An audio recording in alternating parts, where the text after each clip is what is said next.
Hello, everyone, and welcome back to the Troutman Pepper Battery and Storage Podcast. I'm your host, Bill Derasmo, and it's been about a year since we've put an episode out, and I just want to talk about a few things before we get to our guest for today. But have to acknowledge it's been about a year since we've done this, and in that time there's been some big changes, both broadly from a societal perspective and then more particularly for my firm and I. So in the time since we put out the last episode, we've had a global pandemic and a lot of dislocations from that. So I just wanted to acknowledge that and certainly pass along thoughts for people who've been adversely affected by the pandemic, either personally or professionally or whatever the case may be. It's been a difficult time, and we're back with this podcast, and we're hoping that society will be more and more back to normal, as the vaccine gets distributed and over the next couple of months. Another big change related to this podcast, particularly, is Cliff Sikora was my partner with this podcast, and Cliff has departed the firm. He left the firm for a client called Earthrise Energy, and while we miss Cliff, we're happy for him, and he's excited about his new adventure. The final big change I just wanted to mention was that the firm is no longer Troutman Sanders. The firm is Troutman Pepper Hamilton Sanders, or Troutman Pepper for short. We're excited about it. It's been a great change for all of us. It gives us a very big platform, and the firm has moved forward even despite the difficulties created by the pandemic. So with those preliminaries out of the way, just wanted to quickly recap. Last year we did about 5 or 6 episodes, and they were broadly focused. We would talk about everything from the World Economic Forum type issues. We had a former FERC commissioner.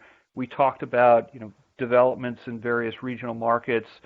This episode, we're going to be focused like a laser on the Commonwealth of Virginia, which just happens to be where I am sitting right now. Even though I'm out of the D.C. office, I live in suburban Virginia, and that's where at least I'm sitting. And my colleague is also in Virginia. My colleague, Andy Flavin, who is in our Richmond office, is going to be our guest today. I'm a partner in the energy group. You heard me on all the episodes last season, so I think you're familiar with me. I continue to be immersed in issues surrounding storage and battery storage in particular, and I think the developments are coming fast and furious. But at this point, why don't I go ahead and turn the mic over to Andy. Thanks so much, Bill. Appreciate it, and thank you for having me. So, Bill, like you said, I am an attorney with Troutman Pepper, sitting in our Richmond, Virginia office, and I am actually in my Richmond, Virginia office right now as we speak. I have a pretty extensive background in the energy industry, been working in the energy field for about 14 years. And I have a particular interest in quite frankly, a passion for state energy regulation.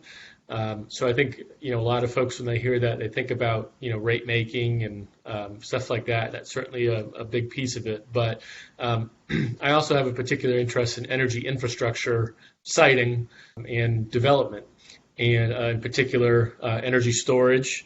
I've been able to be involved with a couple of very large-scale energy storage projects in the Northeast, and also with electric transmission siting, which is certainly a key point and a key piece that goes along with large-scale energy storage. So again, I appreciate you inviting me, and look forward to talking about what's going on in Virginia. No, absolutely glad to have you today. And if you're involved in the energy practice, whether you're attorneys like we are, or you're a consultant, or you're a banker, whoever, this is where the locus of activity is. I mean, it's renewables and storage, and as you mentioned, transmission as well. That's where the infrastructure development is happening, and that's what I'm seeing every day in the market. The kind of activities that I'm being asked to take part in. So I think it's very timely. Well, one of the big changes here in Virginia is something known as the Virginia Clean Economy Act, which was passed in 2020. So why don't you just tell us a little bit about that, and in particular, what you would say the centerpiece of the bill was?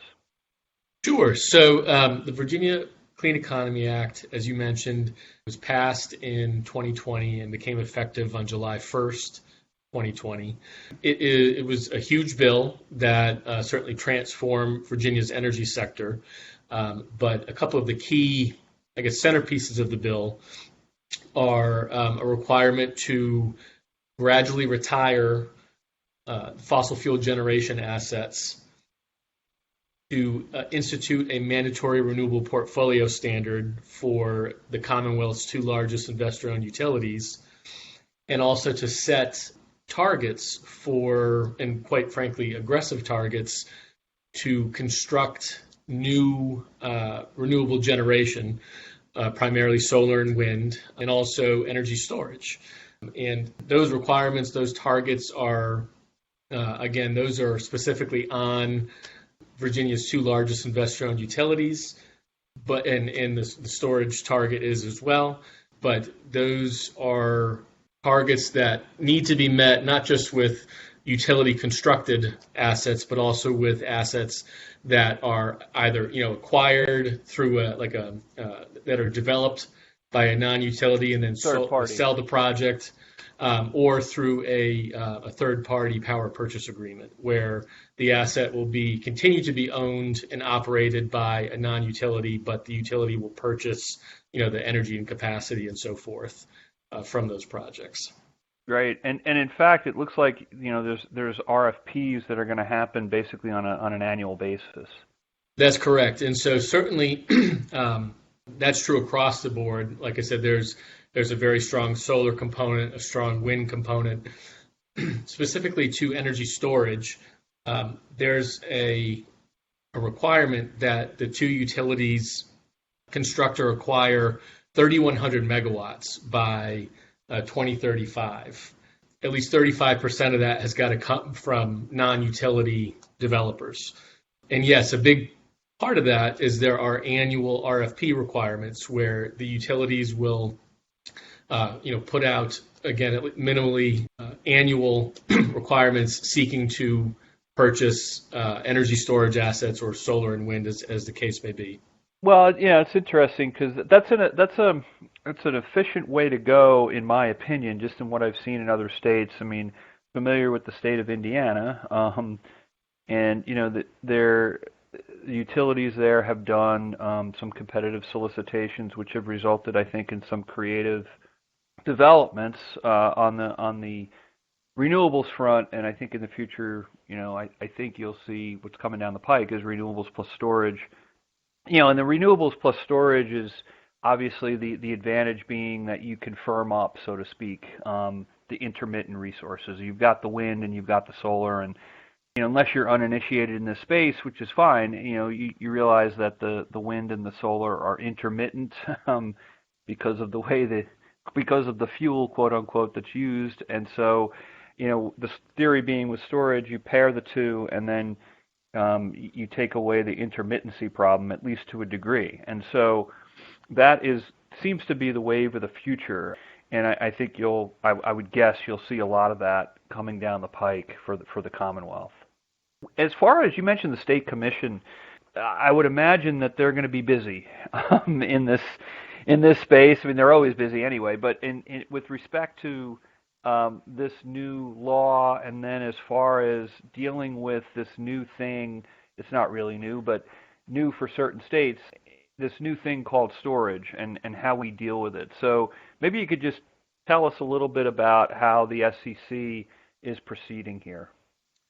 Absolutely. So as you noted, Virginia's energy regulators, they're known as the State Corporation Commission, or SCC.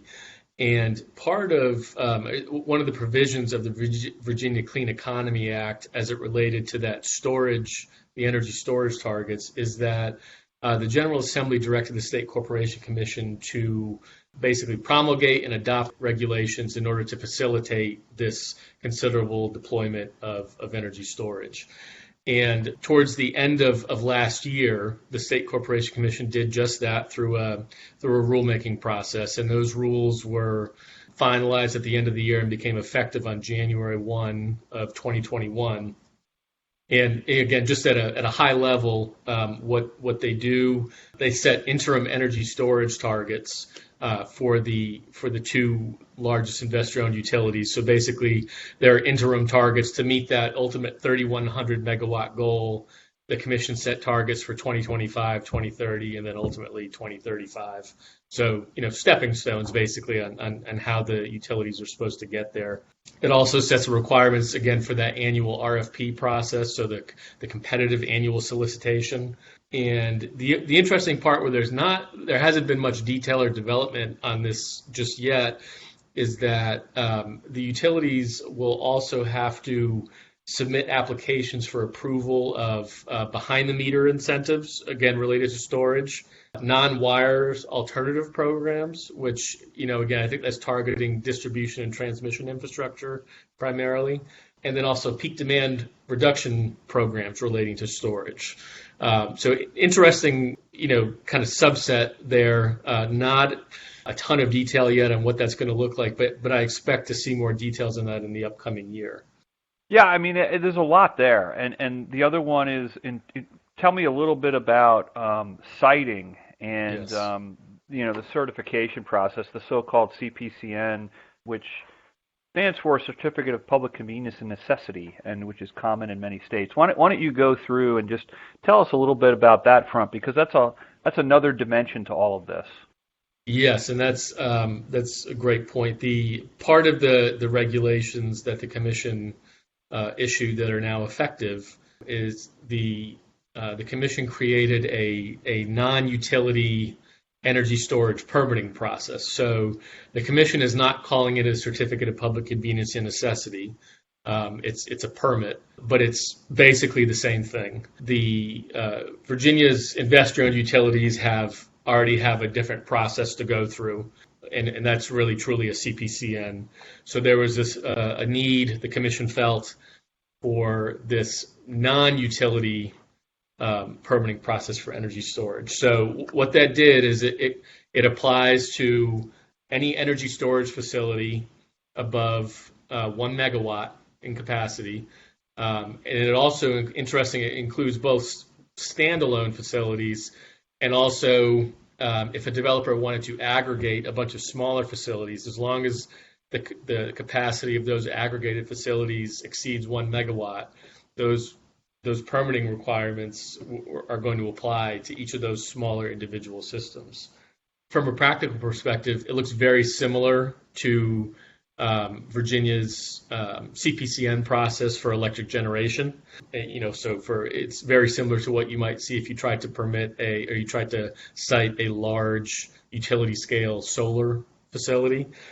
Kind of at a very high level, what the commission is really looking at is they want to make sure there's no material adverse effect on reliability, and also it's not contrary to the public interest. And this is kind of the new hook that's really a field that's being developed, is to make sure it doesn't adversely impact any goal established by the Virginia Environmental Justice Act. So that's really looking at the impacts of this energy storage siting on, I guess, what you might call historically disadvantaged communities and or economically disadvantaged communities. Well, let me just jump in there, because there's a couple of quick points I want to make, and one of them is that, whether you agree with the law and the regs, I be honest, even though I live in Virginia, you're the expert on this, but I will give Virginia kudos for at least taking on the issue of siting of storage, because in other states, storage kind of came at them, I don't want to say blindsided, maybe is the right word, and you're trying to apply siting statutes that were really designed for generation or maybe wires, maybe transmission, maybe distribution. And so you're trying to fit the proverbial square peg into a round hole, and so I think it's good that they've put these rules of the road out there. If nothing else, you at least have clarity on it. As far as the environmental justice issue, I mean, I think that's going to be a growing issue not only in Virginia but nationally. You hear more and more about it, I think again, it's at least Virginia has something of a framework out there. In a lot of other places, I think it's more nebulous, but it'll be interesting to see how that plays out, because I think that's a new, and it's an appropriate, obviously, thing to take into account. And it's probably long overdue, but it's a new thing that both utilities and non-utility developers, I think, largely are going to have to deal with. It's a type of issue that would come up through some kind of public stakeholder process.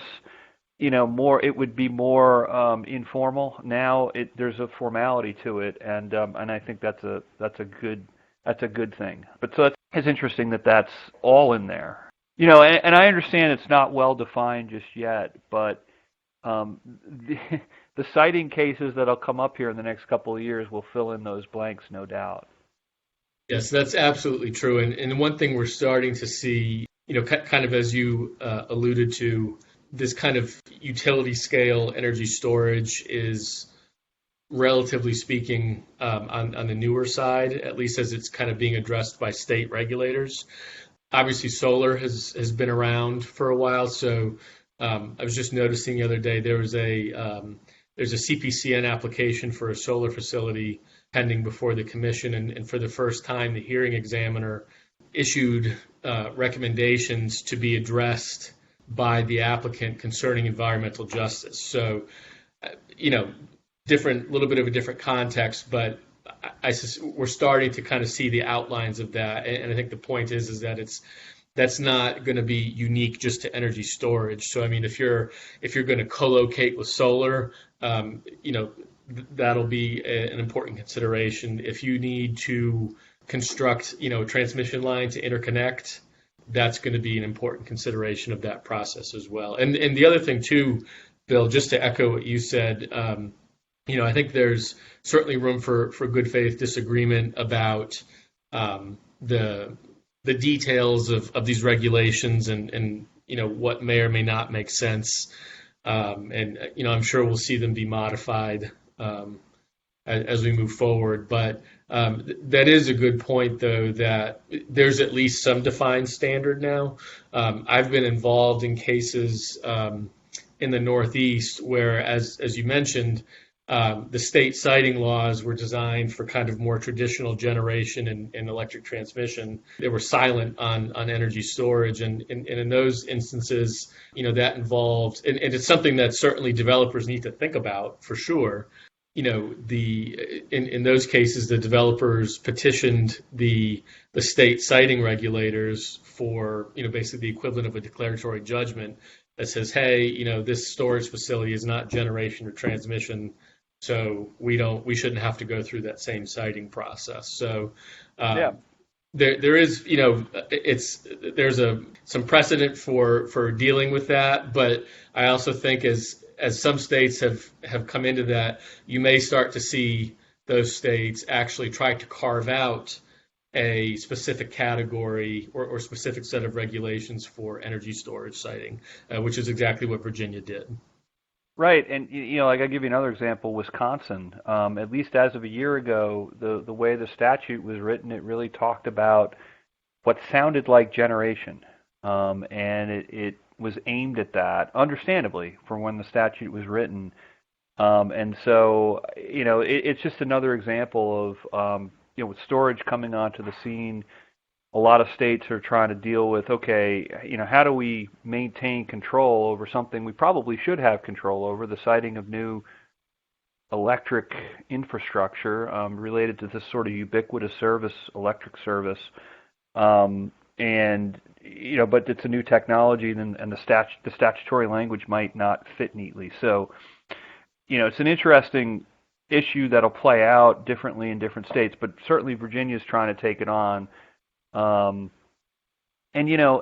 think they're going to continue, at least anecdotally, reading the news locally, sounds like there's still a lot of activity, and maybe you could take a minute or two and just kind of talk about what might be coming in terms of 2021 legislation. Absolutely. So the Virginia General Assembly, they just, basically ended the session in early March, and there's still an opportunity right now for the for the governor to make recommendations or veto legislation. So that technically everything won't finish up until early April. But there was some legislation very relevant to energy storage and energy storage siting that has kind of made it all the way through, and the governor has signed off on it. So one particular piece of legislation, this was House Bill 2148. What it did is it modified the definition of a small renewable energy project under the Virginia Code to include energy storage up to 150 megawatts. And some folks may be familiar with the Virginia Department of Environmental Quality's permit by rule process. There's currently a permit by rule for solar and wind up to 150 megawatts, and also for certain non-combustible renewable resources. And basically what the permit by rule process does is it takes the siting authority and the siting review from the State Corporation Commission and puts it into the purview of the Department of Environmental Quality, or DEQ. And they've kind of created a set of regulations. It's a streamlined process, and basically if you check the boxes, have the appropriate notice, and go for, then typically the projects will be approved, and it's done in a more expedient time frame. So what this would do is that this legislation, basically by the end of the year, the Virginia Department of Environmental Quality needs to propose regulations for an energy storage permit by rule, with those regulations to be effective by January 1st, 2022. And so again, the hope is with that, that'll streamline the permitting process for at least energy storage facilities up to 150 megawatts. Well, it's interesting because 150 megawatts is pretty sizable. Yes. And for it to be considered a small renewable energy project, that's pretty remarkable. And that I just want to weave this in. It's a non-Virginia development, but March 22nd, the Power Daily had a piece on this, and this was a FERC order that was issued a few days earlier. This is the so-called Broadview solar case at FERC, and it's QF 17-454 for the FERC geeks out there. Follow the dockets. But the point of it was that under the PURPA regulations, if you're over 80 megawatts, that's going to be a problem. And this Broadview solar was larger than that, had 160 megawatt solar array, plus a 50 megawatt battery. But they had inverters that would limit the maximum output to keep it under the 80 megawatt statutory threshold. And so the case went back and forth at FERC, but on essentially an order modifying the original order. Neil Chatterjee, one of the commissioners, reversed course from the earlier order and then voted with the commission's Democratic commissioners to basically allow for this configuration to fit within PURPA. So it's a pretty significant decision for developers and utilities alike, whether you agree with it or not. I commend it to your attention. I think Commissioner Danley issued a somewhat blistering dissent. As he said, dissented in full, whatever that means. But he strongly disagreed with the decision. He kind of took a straightforward approach and said, look, it's 160 megawatts, it's not 80. He went to one of the FERC forms, 556, and said if you read through that form, that provides support for his point of view. So just when we got on this idea of what is small and what is large, I wanted to weave in the discussion on Broadview Solar because I think that's an important development for the folks who are either interested in developing a PURPA project that involves solar, or for a utility on the other side of that might have to deal with that hookup. So again, whether you agree with it or disagree with it, go read the case because I think it's important.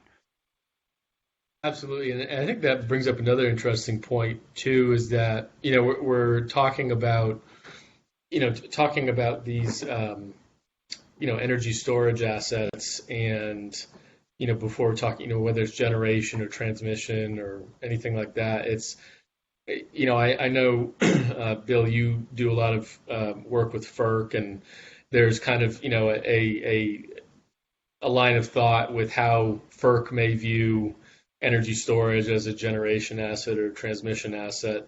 And it's interesting too that even at the state level, energy storage could be considered to be generation for siting purposes, depending on the state, even though it might be something else completely for purposes of a different type of state regulation, so state rate regulation, for example, or even federal regulation. So I just noting that for for potential developers that these types of categorizations, they can be certainly malleable across various types of jurisdictions and also even within a jurisdiction. Well, right, and it's a great point. And this issue around how you classify the asset, right? And there's different purposes for which you classify the asset. You may be classifying the asset for cost recovery purposes, in various forms. You may be trying to classify the asset because you want to get it through a regional transmission planning process as a transmission asset, and then add it to your transmission rate base, so to speak. Or, because in your view, it supports a legitimate transmission function. It acts, for instance, more as a capacitor bank than it does something else. On the other hand, these things, for lack of a better word, these devices, draw energy off the grid, and then they inject it onto the grid. And as one of my colleagues has recently pointed out, look, the amount of energy in the universe is constant, not to be dramatic about it, but even a battery, right? I mean, we call it storage, but it's converting chemical energy into electric energy. So you can get into this sort of theoretical debate about exactly what storage is doing, but bottom line is when it's injecting energy onto the grid, that sounds like one of our familiar categories, right? That sounds like generation. On the other hand, if you're using it where you're in an over frequency situation and it really is acting like a capacitor bank, then you might be able to make the case that, hey, this is really like a transmission device. And you can go on and on from there because, as we know, these installations are somewhat customizable, so to speak. So I think that debate is not going away anytime soon. And there's the Western Grid case, there's some of the other FERC cases that are sitting out there. And then, you've got in the Midwest ISO, one of the RTOs, they've got their storage as transmission only filing that they made at FERC, and then FERC approved it. And so you're going to have the various regions and various states dealing with that issue of categorization.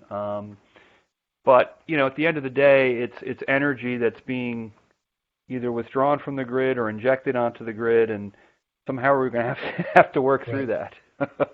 Absolutely, and I'll just add in under the category of non-wires alternatives, which we mentioned before. I was doing some electric transmission siting work in another state on behalf of a large utility, and the state regulators there, who were evaluating the impacts of the proposed transmission work, they were very interested in seeing if we could propose an energy storage solution that would basically eliminate or significantly reduce the traditional, T-line work or transmission line work that we would have to do. So it's interesting, seeing that certain states are starting to ask, even with every new transmission line or upgrade or anything like that, hey, is there a storage, a non-wires alternative solution for this? And certainly in that case, obviously the state would be taking the point, well, you're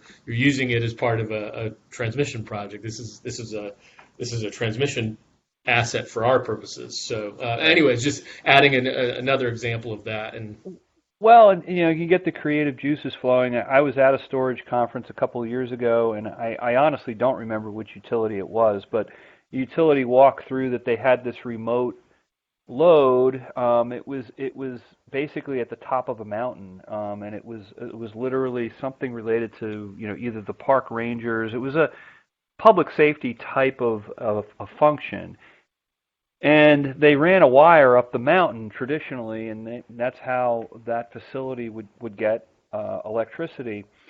But when they looked at it and they costed it out, they decided that solar plus storage would work better. It would be more cost effective, and it would provide the service that was needed.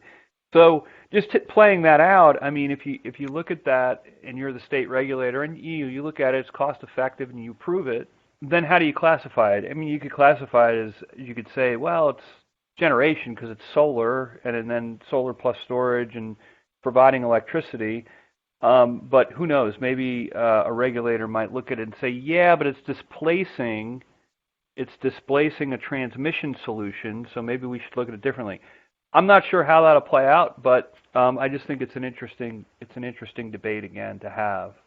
Yeah, I mean, I think there's no shortage of issues going forward in the Commonwealth of Virginia and in so many other states. I don't know if there were any other points regarding Virginia that you wanted to hit. Well, so I guess just one thing I would just say is, and I think it's true in Virginia and true really anywhere, for developers who are considering a large energy storage asset, don't forget about the transmission piece, or I'd even call it the interconnection piece. I know that certainly I think a lot of folks are familiar with the interconnection process in the context of, you need to study and see what type of facilities you need to make it happen. And, that's probably a whole, have hours of conversation about that some other day maybe. But an interesting part of that, which I've kind of seen in like the last year or two, that sometimes isn't as well recognized, particularly by non-utility developers, is that if you need to particularly if you're trying to interconnect at the transmission level, whatever that may mean in whatever state you're in, again, that's a definition that differs everywhere, really, but then you might need to get a separate siting approval, or CPCN, a certificate of public good, whatever the state calls it, for that interconnection piece, that transmission interconnection piece. And hopefully if you think about that up front and plan it up front, you can get it at the same time as you get any siting approval that's required for your energy storage asset. But the thing that you don't want to do is leave that part out and then realize after the fact, as you want to hook everything up, that, oh darn, we needed to get approval for this transmission line or this switching station or whatever the case may be. And that's generally, I think, the investor-owned utilities who do that type of transmission work every day, they're familiar with that. I've noticed that sometimes the non-utility developers who don't do the transmission stuff every day, that can sometimes be surprising. And even if the developer is not going to own or construct the interconnection assets, and the utility is going to do it, and the utility will go ahead and get the approval, that process will take some time, and it'll cost money. And that's something that you should try to stake out well in advance so you can budget the time and the money for it. Last little point on that, I'll just make it specific to Virginia, is some states, when they talk about getting transmission siting approvals, it'll be just based on, it has to be, you've got to get one if the line is above a certain voltage. So maybe it's 250 kV. I think that's Florida. Don't quote me on that. But different states might have different voltage thresholds. Some states might have a length threshold. But interestingly, there are some states like Virginia where there's Virginia's utilities may have an easier time of doing the interconnection type work without getting that type of separate siting approval, because there's an exemption for ordinary extensions in the usual course of business. So where you have a utility that's doing small little transmission projects every day, you might be able to fit that under that exemption for ordinary extensions in the usual course of business. If you're a non-utility developer and you want to do that, that exemption may not apply to you. So I just throw that in there, and just again encouraging folks to think about that transmission piece as well, particularly as these projects are getting larger and larger. Well, I think it's a great point. And as a FERC practitioner, the transmission piece is always near and dear to my heart Yes. because that's something we spend a fair amount of time on. But yeah, and to that point, if you're a developer, obviously it can get pretty hairy in terms of the process that you have to go through if you're in a so-called organized market, if you're in an RTO, right? And so Virginia sits in PJM. And PJM, of course, does things the PJM way. Not picking on PJM, but they have their own way of doing things, as all the RTOs do. But the upgrade costs can be significant and can be, prohibitive. So it's obviously you have to do the legwork. You have to do your diligence on where you're going to put your proposed project, and there are ways. Strategies that developers know. I mean, I'm not giving away any secrets, but there are strategies that developers and utilities and anyone involved in this knows on how you might mitigate some of those upgrade costs, or how to get through the study process more or less unscathed. But each RTO around the country is a little bit different, of course, and so that's a big issue. Is when you have a facility and you're trying to interconnect it, what are the upgrade costs going to be? Especially if you're going to be a capacity resource, which most of the time that's what's involved. So in any event, and MISO does it a little bit differently, and New York does it a little bit differently, and so depending on where you're developing, just using those RTOs as an example, the rules will vary a little bit region to region as well. So important things to keep in mind, but no shortage of issues to be resolved as we go forward, I guess. A lot of this stuff is going to keep developing on the fly, as projects are coming, large-scale projects are coming forward and going through the various processes and regulatory reviews, and it's obviously a work in progress. No, absolutely. But, with just taking a step back, because like I said, last year when we did these podcasts, or even back to 2019, I guess, when we started, we tended to have a broader focus. But just taking a step back, it's an exciting time to be in the space because we're really witnessing, to varying degrees, a significant transformation in how we generate electricity, how we distribute electricity, and to be part of that process. Again, whether you agree with these developments or not, it's a major time of transformation in a very important, very capital-intensive industry. To watch the nation's generation fleet be in this state of flux is a pretty amazing thing. So I think the changes that are coming over the next decade, we're probably going to look back 10 years from now. I don't know, maybe we'll listen to this podcast and think, wow, what a quaint set of issues they were dealing with back then. Yeah, I'm sure that's certainly possible. So, in any event, it's been a good discussion, I think, today, and I think there's probably a lot more to come on this front. What I would say is, Andy, thank you for taking the time to prepare and to be with us today. I think it's been a good discussion. And I think as things develop more, maybe we need to have you come back and do a follow-up discussion. Yeah, absolutely. I mean, it'd be great to circle back maybe once we have, a couple of these large-scale energy storage projects up and running here. That would be, kind of what we've learned and how things may have even changed from when we first talked, as folks keep learning what works and what works better than certain things.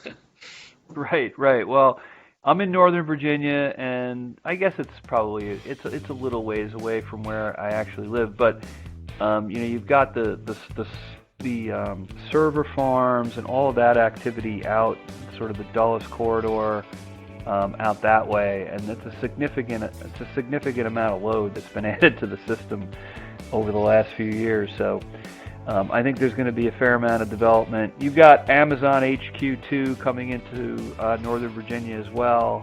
It's already made some ripples and splashes. So in any event, lots more to come here in the Commonwealth, lots more to come nationally.